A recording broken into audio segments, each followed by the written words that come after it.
My name is Jade Barrett, and I'm a bridge player.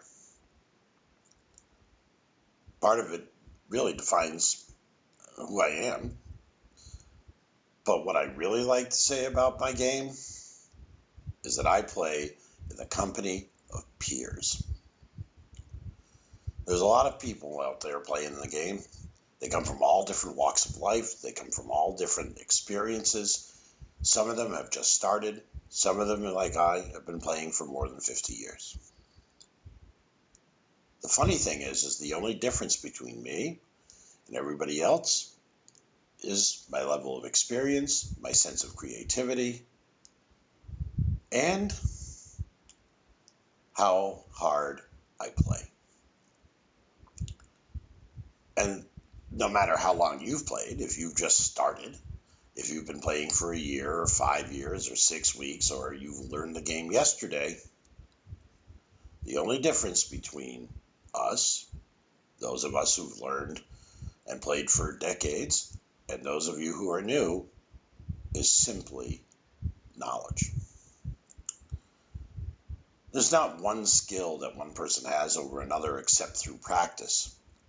There's no talent that anyone has that allows us to play better, to have a natural trait. One of my favorite players, a good friend now, is a guy I met at a table. Sat down at a table against me in Minneapolis, Minnesota, looked at me and said, "You're Jade Barrett." And I said, "And you're Lefty Curran." A guy who I liked so much that I have his playing card. He was a goalie for the United States, an Olympic medalist, silver medalist in '72. He was fast, he was strong, he was quick, he was smart, he was capable, he was crafty. All the physical things don't matter here,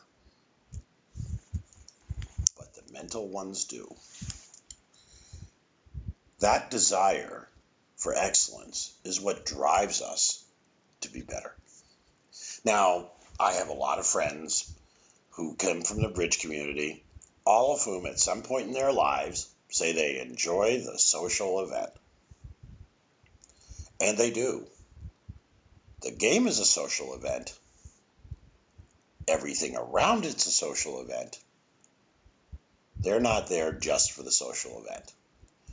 While that hand is being played, they are trying as hard as they can to do what they can to defeat their opponents, while their opponents are doing everything they can to prevent them, you, from solving the problem, while you're trying to prevent them from solving the problem.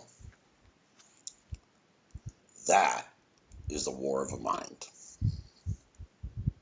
Now, there's dinner, there's lunch, there's visiting our friends, there's enjoying conversations, there's even the after dinner and after the session late nights where we discuss hands, sometimes for hours, often hands that you really don't want to talk about because maybe you didn't do something as well as you might. Just the other week, I was online playing. I had telephone calls from 4 of my students saying, "What did you do on board 14? Now, they could look it up, and I think they probably did, because on board 14, I was uncharacteristically bad. I did something silly, something that you might look at and say, really? That guy has 30,000 master points and did that? Trust me, Bob Hammond has said, and I'm going to paraphrase because I can't remember the exact words, but it goes something like this. All the great players play bad. Everybody else plays worse. Sometimes I'm everybody else. Sometimes I'm a really good player. But I want to spend my life playing as hard as I can, to put as much effort in as I can to being successful. Because the game itself is the great environment of everyone. Now, you and I have played together or against each other, maybe. I've played all across the nation, all across the world, about 43 weeks a year. And the one thing that I always find common among everyone is that they're able to do the right thing. What they're also capable of doing, and we're going to talk about this for a minute, is convincing themselves to do the wrong thing at the wrong time. They have the instinct. I know we've all felt that, where they wanted to bid something, but they didn't. Often they use the convenience of, didn't do that, or I won't do that, or I don't do that because my partner won't like it, despite the fact that it's the right thing to do. And maybe, just this once, they'll take the risk of doing something that they know they can use the excuse of, I would have done Y, but partner doesn't like it when I do Y, so I did X instead. And I said, how does that work out for you? And they said, well, not so good. What if you had done Y? How would that have worked? That would have worked okay. I said, so was your partner happier that you did something that didn't work? Or would they be happier if they did something that did work? Tough question. But what I look for in a partner is someone who knows that I will play with my heart and think with my head. But there are times where I have a hand where I know doesn't fit the system, doesn't fit the agreements, doesn't fit what the circumstances are, but it's right to act. And I've learned to accept that there are going to be times where I have to do what I believe in. So I've learned to listen to myself. One of the true human conditions is that when we have an instinctive thought, we then spend the next 6 or 7 moments, whatever that passage of time might be, varies from individuals, of thinking about all the reasons our instinct or our intuition is wrong. But what we really need to do is think about why all the instincts and intuitions we have are right. It doesn't just give you a sense of believing in yourself. What it does is support the reality of when they are good. And after a while, if they're bad, you recognize that, and your instinct or intuition will evolve into something better. But the more you play against yourself, the more you go against that instinct, the more you go away from your intuition, the longer it will take you to grow. It's really a fear-based thing. A lot of people say, I don't have any fear. I'm not, have any fear of the social thing. I don't worry about stuff. Trust me, everyone does. Everyone. From the greatest world champion, nobody wants to get the sand wrong. Nobody wants to get the situation wrong. Right? Trust me, when you're playing with somebody who's your wife who happens to be a better player than you, you really don't want to get it wrong. Not because she yells at me, not because she raises her eyebrow, but because she somewhere inside says, and I married him. Because I know that she knows that I've done something wrong. Now, to her credit, only once in our relationship has my wife, Karen, said to me, which one of us has won 3 North American championships? It's not you. And we've agreed that phrase probably should never happen again. But I did have to acknowledge she was right. Now, there's a document that I've provided. It's how to beat everyone you know. It's how I think about it.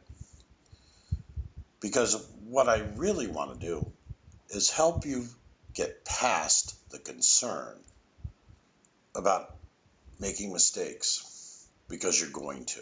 And everybody says about, oh, you learn from them and how good it is. Let me tell you what it really does. Learning from your mistakes, making a mistake, isn't just about let's make the mistake and set it aside. Let's not have that altruistic thing, oh, I learned from all of them. What you really need to do is use them as an investment. Because every hand you play is an investment in your future as a player. I don't care how bad your game is going. You're sitting there in front of your machine, looking at your computer. You have a 29% game. You have 2 rounds to go. And you're just thinking, God, I wish this would be over. And my friend David Ezekiel, who is a great player out of Bermuda, has this great story about how he used to play with this one friend of his who made a reference to the fact that every day he's playing worse and worse, and today he's playing like the day after tomorrow.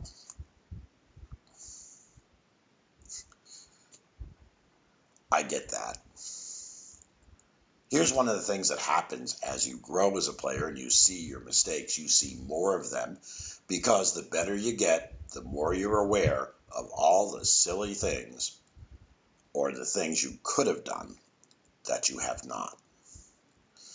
So on the one hand, you know you're getting better. On the other hand, you have to think that maybe there's something easier in life, like designing a nuclear power plant or building a spacecraft, as opposed to trying to solve the hand that's in front of you because you haven't guessed a queen since the Carter administration. It's on one of the sides. At least there's a 50% chance. And unfortunately, in my case, I'm usually 70-30 to get the 50-50 wrong. Sometimes I should flip a quarter. But there are situations that I do get right. And the situations that I get right tend to have to do with big fits, big shape. Like the more distributional I am, the more I bid. The flatter I am, the more balanced my hand's in, the less I bid. And that's because I used to overbid good hands a lot. So allow me to provide this piece of advice to you. Look for the reasons that good hands are bad and that bad hands are good. You know, people constantly complaining about their cards, how bad they are, they haven't had any hands. What you do with your bad hands, how well you handle them, is the difference between winning and losing most of the time. Almost everyone can handle good hands, though when you're less experienced, you tend to overbid them. Like, you want to make sure that partner knows that you have a good hand, so you bid once and then you bid again, and just in case they weren't listening, you bid a third time or even a fourth time, and you suddenly find out you're too high. Meanwhile, that person who is responding to you also needs to be more aware of the fact that the one queen they have in their hand, or the fact that they have 4-card support in a singleton, even if they have a 0 count, if they want to bid, they need to. Because that's how you learn whether you really need to or not. You learn by taking the risk. Not taking the risk doesn't really provide you an experience set. Oh, I'm lucky I didn't bid on that hand. It's not something you hold on to very long.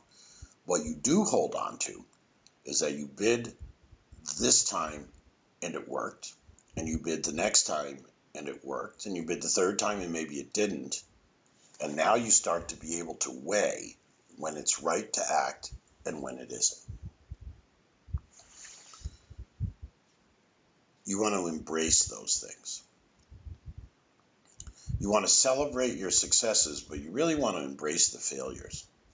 And you hold them both. Enjoy your journey. The game is incredibly rewarding, and I want to slap sometimes whoever told you it was going to be fun, because All that social stuff is fun, but the game itself is very hard work. But when you get it right, it feels great. That is really the difference. How you feel inside when you solve this problem. I train players and teams. That's what I do. And there have been times when the teams haven't done so well. The one thing that I try to get people to do is to always look forward. There's so many times where people will look at the hands and go over them and over them and over them. And most of the time, it feels like they're really blame assessing. They're not really talking about how they're going to solve this situation differently when it comes back to them at another time. When the next time this situation raises its head, how are we going to handle this? I also caution people about changing their agreements every time the agreement doesn't work. And you'll see that. People say, oh, well, we can't do this. We should do this instead. And then they'll do the new thing and find out that if they'd done the old thing, it would have worked now. We're not trying to solve every single hand for the rest of our lives. What we're trying to do is solve the majority of them. We want to get these hands right more often than not.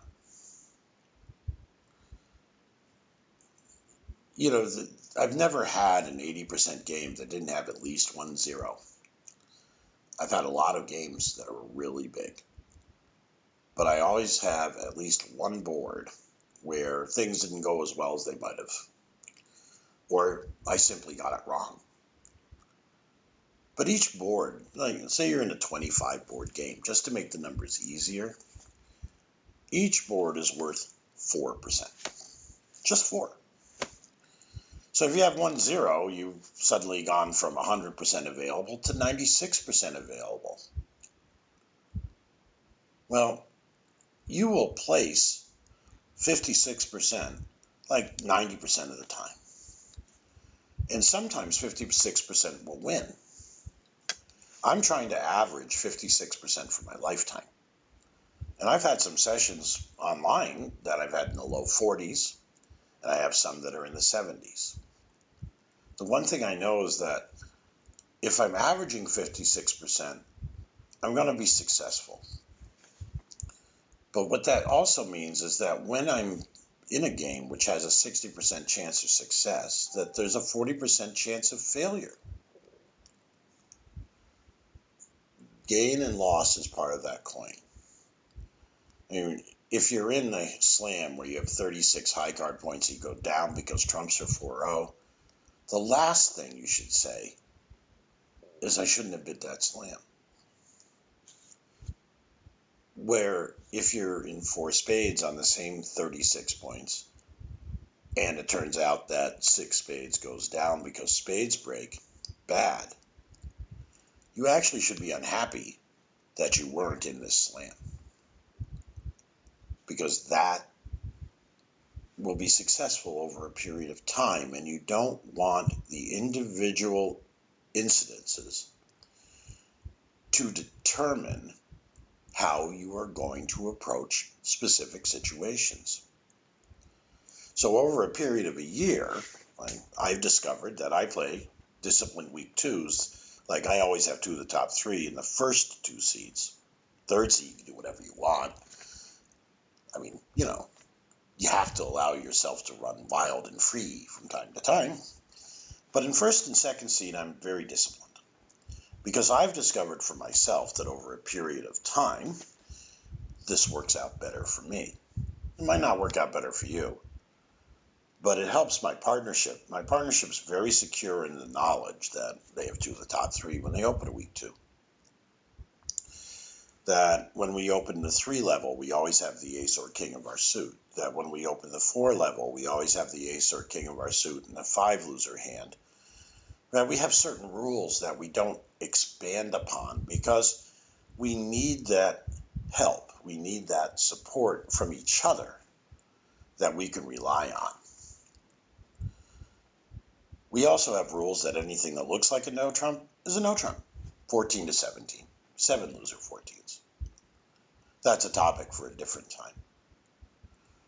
But when partner doesn't open a no trump, they don't have one. When they don't open a week 2, they don't have a hand that meets the requirements for week 2. And it just makes things easier to think about.